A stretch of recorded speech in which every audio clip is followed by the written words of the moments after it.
Getting approved for a credit card can be a nerve-wracking experience, especially if you're unsure of your chances. A credit card application denial can be frustrating and can also hurt your credit score. However, there are some steps you can take to improve your odds of getting approved. But before we get into that, do me a favor and hit the like button down below, subscribe, and turn on notifications for the YouTube algorithm. I come out with videos periodically where I offer unique perspectives on cards that are typically overlooked, so make sure you don't miss any of that. Let's start off with the big one, your credit score. Credit card issuers are looking for responsible people. They want to make sure that you can make your payments on time and manage your credit responsibly. And that's why having a history of responsible credit use can improve your chances for approval. Duh. This is a crucial factor in determining whether or not you'll be approved for a credit card. Before you apply for a new credit card, it's always a good idea to check your credit score. And you can get a free credit report from each of the 3 major credit bureaus, Experian, TransUnion, and Equifax, using Credit Karma and the Experian app. Additionally, many credit card issuers often provide free access to your credit score through your account as a feature of the card. One important thing to keep in mind is that every credit card application you submit will result in a hard inquiry on your credit report. These inquiries can negatively impact your credit score and can stay on your credit report for up to 2 years. That's why it's important to be strategic about your credit card applications and only apply for cards you're likely to be approved for. Different credit cards have different requirements for approval, and some cards are designed for people with excellent credit, while others are targeted for people with fair or poor credit. Make sure you're applying for a card that matches your credit score, and applying for a card that's too far above your credit level can result in a denial, while applying for a card that's too low can also result in a denial.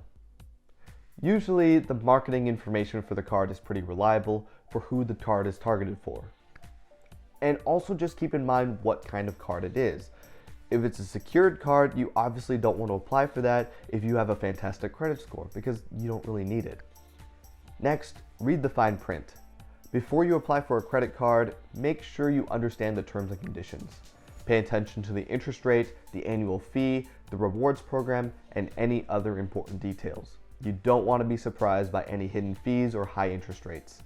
It's also important to know how long the 0% APR introductory period lasts, what spend you need to get your rewards bonus, and the interest rate.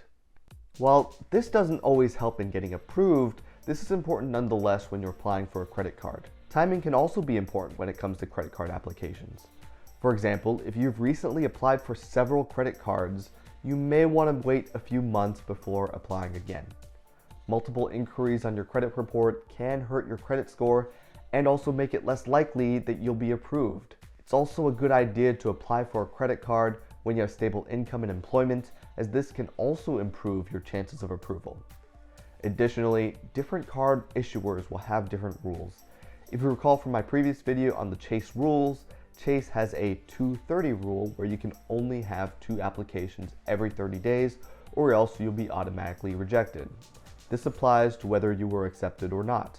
To find out more about these rules for each credit card issuer, websites like NerdWallet or The Points Guy have gathered a bunch of data points, and they're pretty accurate and reliable. Speaking of accuracy, make sure you provide accurate information when applying for a credit card. This includes information about your address, your income, your name, your employment information, and so on and so forth. Any inaccuracies or omissions could result in a denial. For example, when you're reporting your income, make sure you report all of your income. If you leave out some of your income, that might be grounds for denial or even a lower credit limit. If you have high levels of debt, it could also hurt your chances of getting approved for a credit card.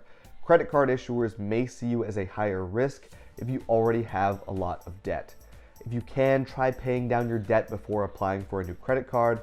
This, of course, will improve your credit score and make it more likely that you'll be approved. In conclusion, getting approved for a credit card requires some effort and planning, but it's an important step in building your credit history and establishing financial independence. By checking your credit score, applying for the right card, reading the fine print, and applying at the right time, you can increase your chances of getting approved for a credit card and setting yourself up for financial success and, of course, getting some free stuff. What are your thoughts? Let me know in the comments down below. If you like videos like this, you can check out my other videos on my channel using the link in the description down below. Until next time, I'll see you all later.